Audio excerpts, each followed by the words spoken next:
Hello beautiful people! In today's episode we're going to speak about the ego. The ego has a different definition for everyone. In our context, we're going to look at the internal monologue that you have inside your mind that speaks to you, positive or negative, and how to understand it a bit better.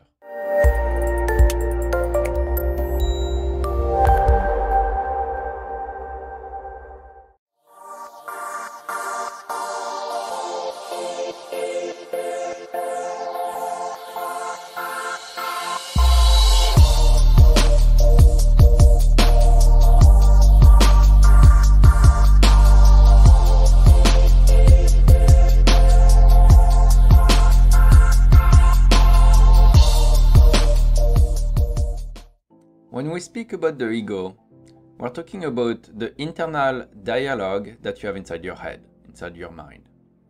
In this situation, we're going to look at how we are in conflict with ourselves or how we support ourselves. It is an important part that is not always easy to understand, and that drives us to either do things in our life or to not do certain things. Having too much ego can be a bad thing, and having none of it can also be a bad thing. We build our ego throughout our life, throughout our experience, throughout our upbringing.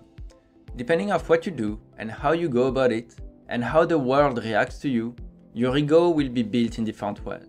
In the best case, you are fearless and able to do anything you wish and push towards it. This internal dialogue happens all the time, whether you hear it or not. It's when we question, should I do this? Should I not do that? How should I go about it? When your mind is doing well, and your ego is somewhat in check but present, you're able to move forward without much resistance.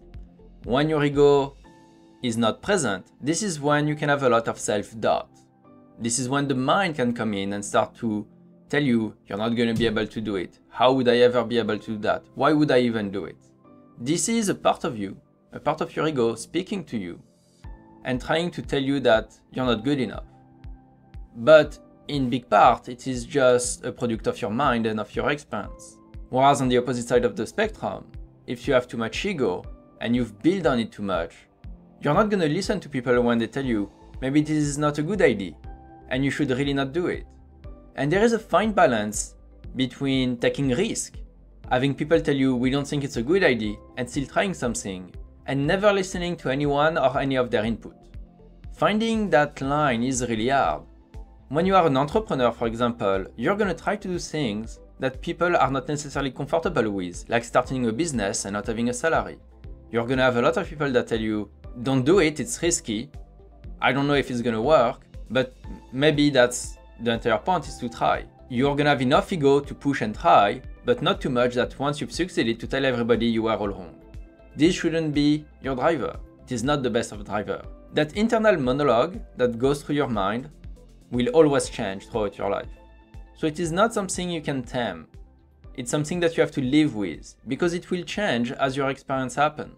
Losing someone in your life, someone else come in, a new car, a new house, changing job, all those things will change your own view of yourself, which change your ego, and you will evolve over time. We say we can't change people. In part that is true, but someone that wants to change can change. It is about setting up habits in your mind and dealing with yourself. When your ego takes over, you can get stuck in your own opinion, you can lack flexibility, you can stop listening to people that have your best interest at heart, which is a big problem. Having your ego being too strict with yourself and pushing you to really be alone is not a good thing. Because at the end of the day, if you push everybody away because you're the only one that's right all the time, you will not be happy. The sentence goes a bit like that. Would you rather be right or be happy? You can force the world in a way for you to be right, but you may not be happy. You may not live a brain-healthy life if you're miserable all the time even though you're right. Finding that balance and that concept is really important. Your ego will push you to be right, not to be happy. But you need a certain amount of it to be able to be happy. Which is the challenge here. Understanding your own internal monologue and where it comes from is important. You're gonna have experience that could upset you a lot, and you could be very angry, and you could have that internal monologue, oh, I'm better and I don't care, and they know nothing. Well, taking a step back, taking a breather, coming from a place of love with yourself and thinking, okay, what actually happened? they're wrong, but also I'm wrong. So it's shared blame. And that can help you with the internal monologue and managing the ego aspect, and potentially go back to a situation that is in conflict from a place of love and help people work through it, including yourself. To learn about your own ego, try to bring it into your awareness. See how you react to different things. See how you interact with the world. Be critical of yourself. Analyze a tiny bit yourself and you're gonna see your own behavior come out. Then you can understand those behaviors and see where they come from. A good exercise to do is to track your thought. So pick a day, have a notebook or your phone, and every time you have a thought, track it and say if it's a positive or negative thought. At the end of the day, look at the list and see if you have more of a positive or negative train of thought throughout the day. This will help you reflect on yourself, on your ego, and on your mind. Let's say you have a problem with having too much ego. And if you recognize yourself in that, well, congratulations, you're already aware of it. But you're not sure what to do about it. When it comes to the ego, you are not the center of the universe, but you are the center of your universe. Recognizing that difference is important. Being able to see the beauty in the little things will help you recognize your own place within your own ecosystem and the ecosystem of the universe, whether it's inside the community, inside the city, or while you're traveling the world. If you find yourself being negative, remember that maybe it's only you that feels that way. So reassess the situation and see where this negativity comes from. If it's external or internal. Does it come from your ego? Does it come from that talk in your head of I'm not good enough, or this is not good, or this is not good enough for me? And figure that out. This can help you manage the outcome and the amount of effort you're going to put into a specific task. The entire idea behind this is not to burn out because you think you can just do it alone. One of the big things to help the ego move along is to be positive. Let's say you're stuck in traffic, and it's infuriating to be stuck in traffic. Well, instead of seeing it as being stuck in traffic, you can figure it out as you have some time to relax. I know you're in a car and I know you have to be somewhere, but still, changing how you approach the problem may be very helpful.